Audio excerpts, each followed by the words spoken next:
Barack Obama comes out and degrades and demoralizes black voters, condescending and mean. We're over on CNN, and I'm John Mike Keene. Watch this. He warned that Harris is underperforming him with black voters, and he had a message specifically for black men. Here comes. They're going to condescend the black man by assuming that because of his genetics that he must vote a certain way. Here's Barack Obama specifically evilly targeting black men. Part of it makes me think that, well, you just aren't feeling the idea of having a woman as president.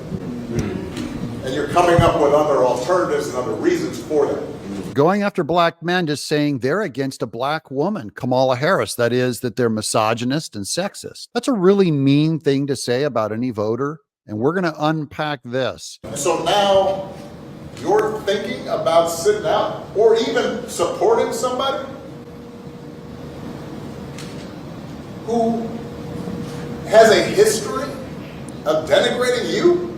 And this is, of course, a lie that Trump has a history of denigrating black men. That is, Barack is gaslighting fellow black men. How dare he break the fraternity of men?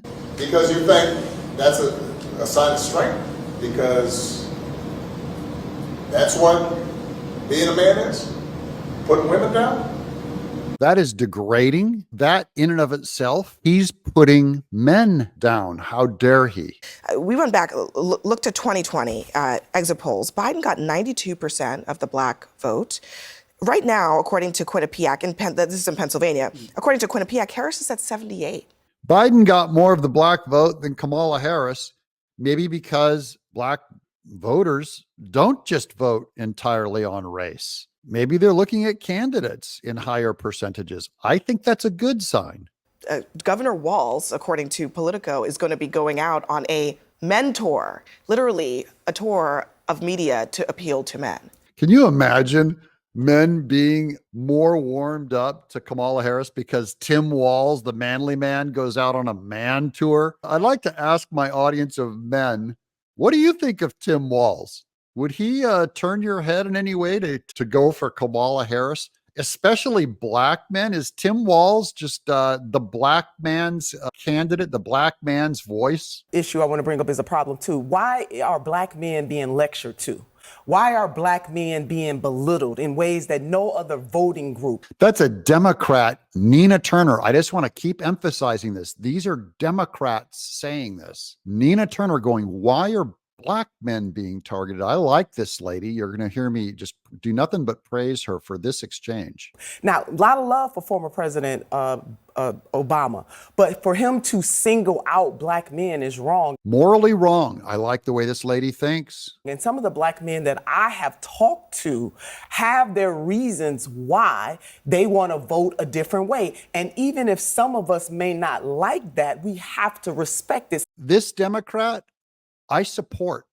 I think she's wise. So unless President Barack Obama is going to go out and lecture every other group of men from other identity groups, my message for Democrats is don't bring it here to black men who, by and large, don't vote much differently from black women.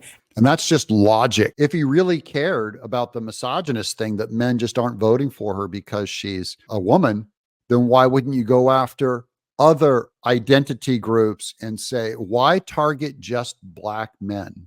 As a politician, we should be trying to get all voters to vote. And hopefully there are a few good men out there who do care about the stripping away of some of women's bodily autonomy. And those are her Democrat credentials right there. She's going after the women's quote unquote health care, whatever. But this is wrong for President Obama. It is a wrong course for the Harris-Walz campaign to lay at the feet of black men when they have their reasons. I support that too. And she's saying it is morally wrong to do this. Do you think he's right that one of the reasons is because they don't like the idea? And now that CNN host is going, wait, do you think he's right? Like, are you defying Barack Obama? She's starting to put some pressure on her.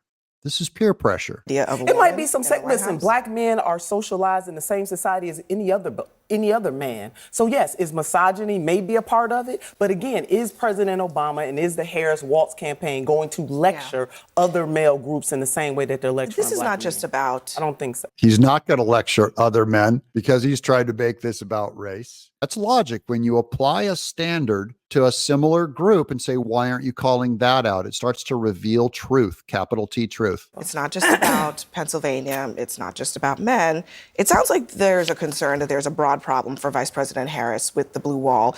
It's basically, according to the poll of polls, no clear leader, a tied race essentially in all three of these battleground states. Pennsylvania, Michigan, Wisconsin, we're going to cover these a lot. New polls have basically put Trump and Kamala, he's gotten up to tying her. And that's what's making them all freak out. And so why, to this CNN lady, why, if it's across many states and it's not just black voters, are they going after black voters? I don't know that this is because Trump has run a great campaign, but I mean, I don't think it's that.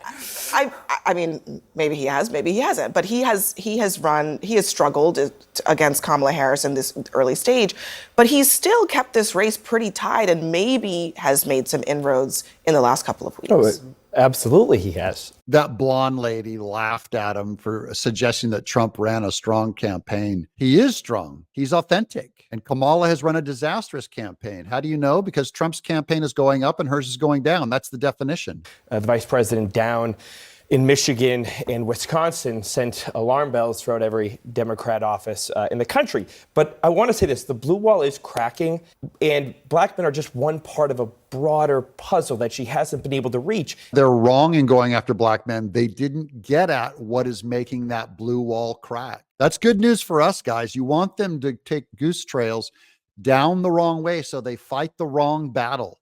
This is the wrong battle. They're panicking.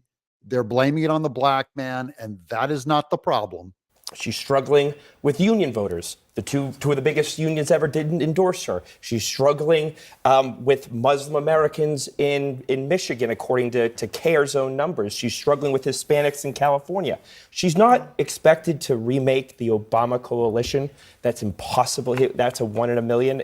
But she has a lot of bigger problems, and that's why you see Tammy Baldwin panicking about being down more. So he's calling out all these other identity groups like Muslims that she's having trouble with, union workers she's having trouble with, Hispanics she's having trouble with. So you can't just go down the identity politic of black men. Here's Debbie Dingle. People need to see the real Kamala Harris.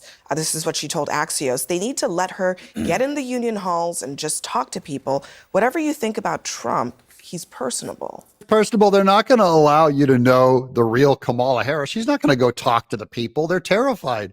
When she opens her mouth, people are horrified. Trump is personable because, like him or not, he's real. That's actually what's rolling around in his head. He's authentic. Now, here's Barack Obama spewing out lies about Donald Trump. What I cannot understand is why anybody would think that Donald Trump will shake things up in a way that is good for you, Pennsylvania. I don't understand that. What he says is evil, poison, and a lie.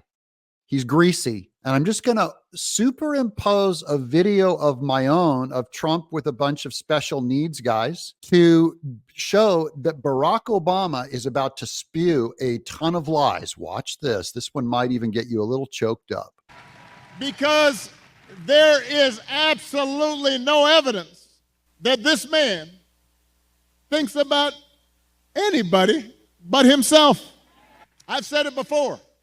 Donald Trump is a 78-year-old billionaire who has not stopped whining about his problems since he rode down his golden escalator 9 years ago.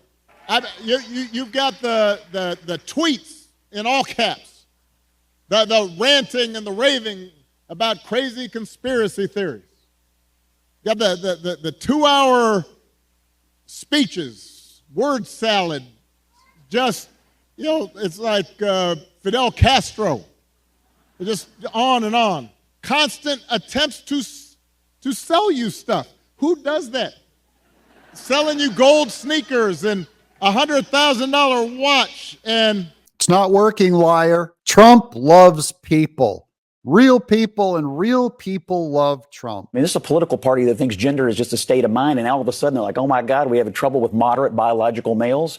I mean, who is surprised about this? Yeah, I think Democratic Party elites like Obama and like others have been viciously attacking Donald Trump since 2016. And everything they've said about him is what they have always said about him. And I don't think it's particularly effective right now. I think their problem isn't attacking Trump. Their problem is finding reasons to give people to support Kamala Harris. That's nailing Barack Obama. Barack Obama, wrong move. He's supposed to be some political genius. This one really backfired on him. One thing we've seen about Democrats over the years is that when they can't convince you to do something, they begin to insult you. Obama specifically, when he was having trouble with rural voters in Pennsylvania, go back all the way into his campaigns, he insulted them about their culture and values. That was the guns and God that he insulted the deplorables as they're too into guns and God. The story tonight is they're struggling with men. Obama's insulting men, and they're out saying, well, let's fix it by sending Tim Walz out and hiring Mitt Romney. It's crazy to me. I'm sorry.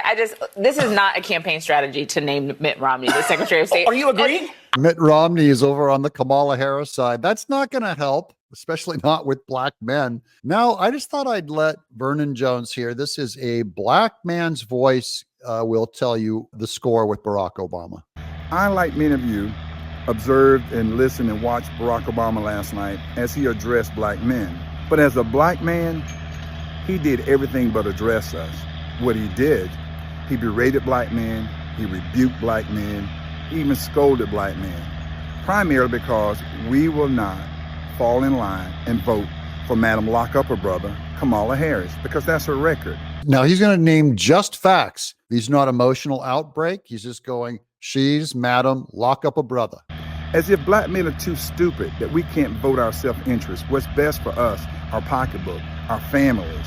As if we've been immune to the past 3.5 years, as if we don't know that gas prices have been higher under Kamala Harris, food prices higher under Kamala Harris, interest rates on home mortgages higher under Kamala Harris, and runaway borders under Kamala Harris. If that's why black men are supporting Trump, Barack Obama didn't address the facts about why they really are not going to vote for Kamala Harris.